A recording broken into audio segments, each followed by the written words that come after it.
नमस्कार शेतकरी बंधूंनो, मी बापू बिडगर आणि मराठी दरबार या आपल्या यूट्यूब चॅनलमध्ये आपले मनापासून स्वागत आहे।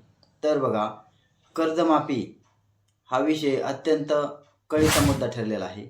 तर बघा, ज्या वेळेस हे सरकार स्थापन व्हायचं होतं, म्हणजे ज्या वेळेस निवडणुकीचं वारं होतं, त्यावेळेस याच सरकारने आम्ही सत्तेवर आल्यानंतर कर्जमाफी करू अशी त्यांच्या घोषणापत्रात सुद्धा याची त्यांनी ग्वाही दिली होती शेतकऱ्यांना। परंतु ज्यावेळेस यांचं सरकार आलं, ज्यावेळेस मंत्रिमंडळ स्थापन झालं आणि ज्यावेळेस शेतकऱ्यांचा रेटा वाढला की तुम्ही जो शब्द दिला होता तो पूर्ण करा, त्यावेळेस या सरकारनं तिजोरीमध्ये पैसे नाहीत किंवा अशी वेळ मारून नेण्याची त्यांनी त्यावेळी तयारी केली किंवा जाणून बुजून केलं।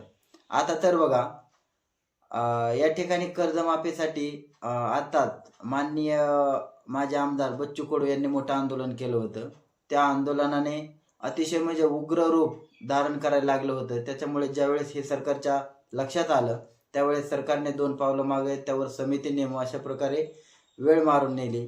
परंतु बघा, अजून काल म्हणजे गेल्या 2 दिवसापूर्वी महसूल मंत्री चंद्रशेखरजी बावनकुळे यांनी एक मोठं वक्तव्य केलं की आम्ही कर्जमाफी करू, पण कोणाची करू?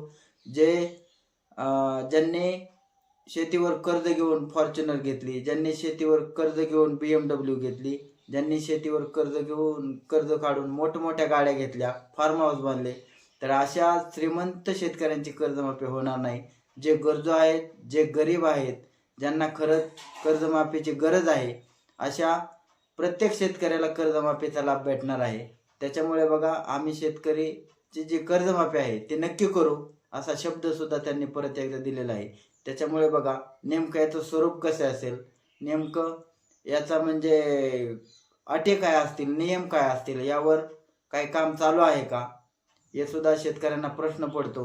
त्याच्यामुळे त्यांनी परत एकदा वक्तव्य केलेलं आहे की आम्ही कर्जमाफी करू, परंतु ज्याला खरंच गरज आहे, जो गरजवंत शेतकरी आहे, ज्याला खरंच कर्जमाफीची गरज आहे, अशा शेतकऱ्यांना आम्ही नक्की कर्जमाफी करू असा परत एकदा त्यांनी शब्द दिलेला आहे।